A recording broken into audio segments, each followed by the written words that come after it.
Istri perempuan yang menjadi tersangka kasus kematian Brigadir Nur Hadi yang melibatkan dua atasannya meminta agar kliennya dapat menjadi justice collaborator. Saat ini pihaknya masih menunggu jawaban Lembaga Perlindungan Saksi dan Korban atau LPSK. Misri merupakan perempuan asal Jambi yang diajak tersangka untuk menemani di privat villa di Gili Trawangan, Lombok Utara. Kuasa hukum menilai Misri adalah saksi kunci atau saksi mahkota yang mengetahui siapa pelaku penganiayaan hingga Nur Hadi tewas di villa itu. Maksud mengakui ini bagaimana? Apakah dia harus mengakui sesuai dengan pasal yang disangkakan atau dia menceritakan yang sebenarnya menurut versinya dia? Kalau mengikuti apa mengakui sesuai dengan pasal yang disangkakan, mungkin kami tidak akan mengajukan justice collaborator ternyata. Tapi kami akan tetap mengajukan itu. Nanti biar LPSK yang akan mempertimbangkan. Dinilai dalam draft permohonan justice collaborator itu kami tetap berpendapat bahwa apa yang disangkakan itu adalah tidak benar. Kami kutip dari media sosial YouTube milik Misri Puspitasari. Sebelum ditetapkan sebagai tersangka, Misri sempat merintis karir di dunia modeling. Dari channel YouTube itu, tampak Misri sempat mengikuti Jambi Fashion Festival di tahun 2019. Ia juga sempat mempromosikan kopi dan wisata Jambi.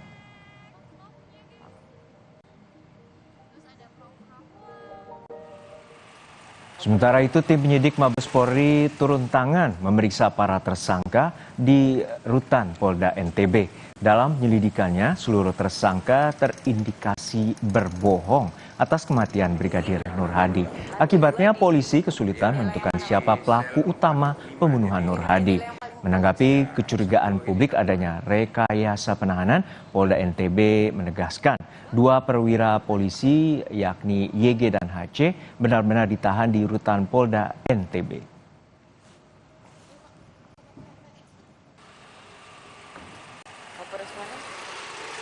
Memang benar sudah ditahan. Iya, tetap dia ada di sini. Tidak ada itu kita sembunyi-sembunyi, terbuka. Ya, untuk apa kita bohongi masyarakat? Berdasarkan rekomendasi dari tim medis bahwa dia bisa melaksanakan penahanan. Baru kita terima. Jadi kalau yang kemarin itu baru penyerahan untuk dilakukan serah terima dari penyidik ke petugas jaga tahanan. Jadi nggak bisa langsung dikasih baju tahanan? Nggak bisa itu. Nanti saya dong melanggar hak dari tahanan. Sedangkan ada aturan yang mengaturnya. Kompolnas meminta kasus kematian Brigadir Muhammad Nur Hadi yang dibunuh oleh atasannya ditelusuri dengan cermat. Komisioner Kompolnas Hairul Anam mengatakan kasus ini perlu penyidikan mendalam untuk membuktikan peristiwa yang sebenarnya terjadi. Jika terbukti ada tindak pidana, maka pelaku harus dihukum seberat-beratnya.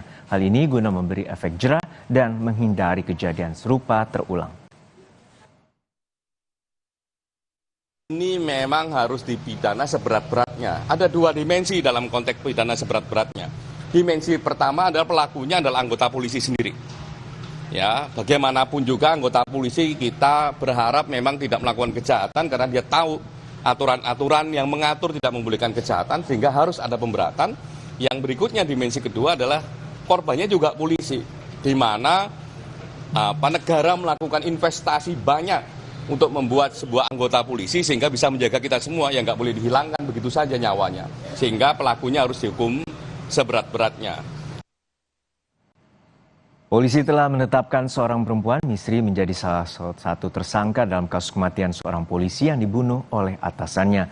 Misri menjadi salah satu orang yang sempat merekam Brigadir Nur Hadi sebelum tewas di tangan atasannya. Lalu seberapa besar peran dari Misri dan menjadi saksi mahkota dalam kasus ini, kita bahas bersama dengan pengamat kepolisian dari ISES, Pak Bambang Rukminto. Selamat petang Pak Bambang, semoga sehat selalu. Selamat petang, Bu Juno.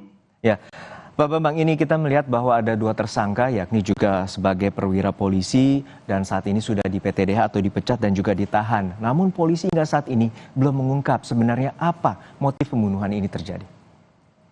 Ya, memang agak aneh ya bagi nalar publik Karena kasus ini kan sudah terjadi 14 April yang lalu, kemudian baru kasus peristiwa kematiannya 14 April, kemudian terungkap mulai 1 Mei kan, artinya sudah hampir 1,5 bulan kasus ini bergulir.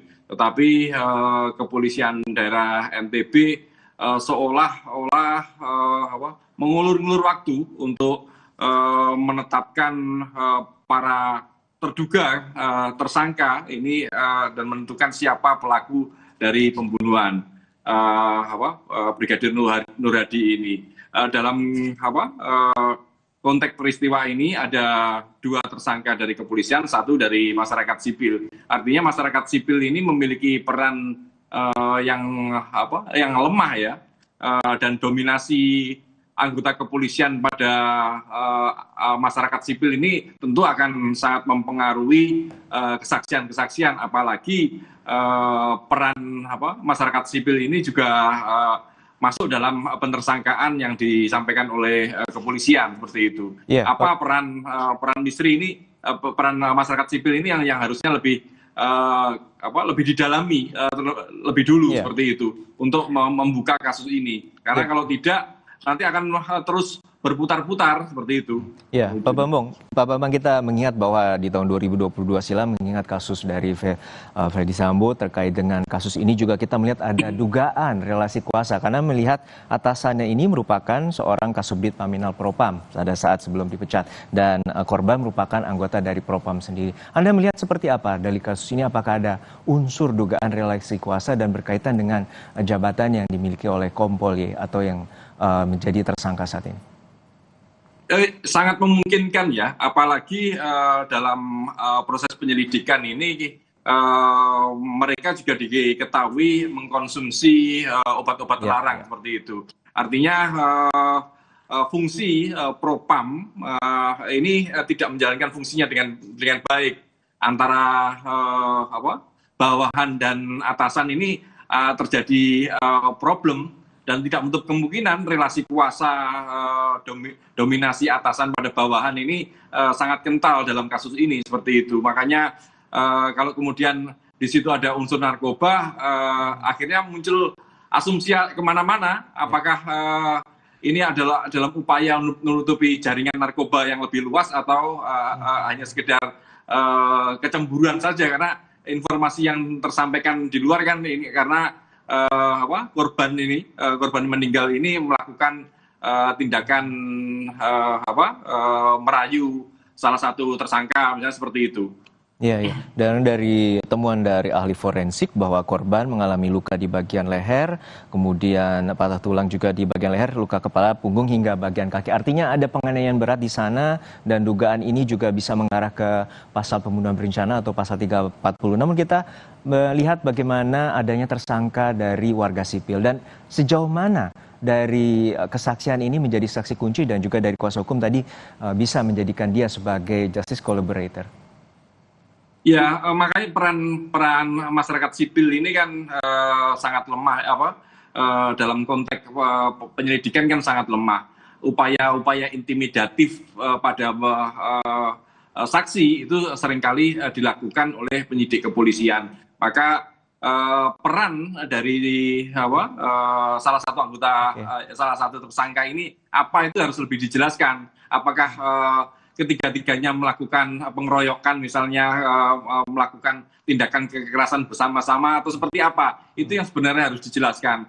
Benar yang seperti disampaikan oleh pengacara anggota masyarakat sipil ini, bahwa ini layak untuk menjadi justice collaborator. Ya, maka apakah Propam Polri perlu turun tangan langsung ini untuk mengusut kasus ini, Pak? Ya, untuk menjaga objektivitas seharusnya memang Mabes Polri turun ya. Tapi saya melihat Barreskrim sudah turun. Propam memang juga seharusnya segera turun. Dan yang lebih penting lagi, LPSK juga harus segera melindungi saksi ini seperti itu. Baik, kita nantikan bagaimana pengusutan tuntas dari kasus ini dan juga kita melihat apakah ada unsur dari motif relasi kuasa atas kematian dari Brigadir Nur Hadi. Terima kasih atas perspektif Anda bersama kami, Pak Bambang Rukminto, pengamat kepolisian dari ISES di Kompas Petang. Saudara, informasi lainnya di Kompas Petang masih akan kami sajikan selepas jeda. KPK memeriksa Gubernur Jawa Timur Kofifa Indar Parawansa sebagai saksi dalam kasus dugaan korupsi pengurusan dana hibah untuk kelompok masyarakat dari APBD Provinsi tahun anggaran 2021-2022.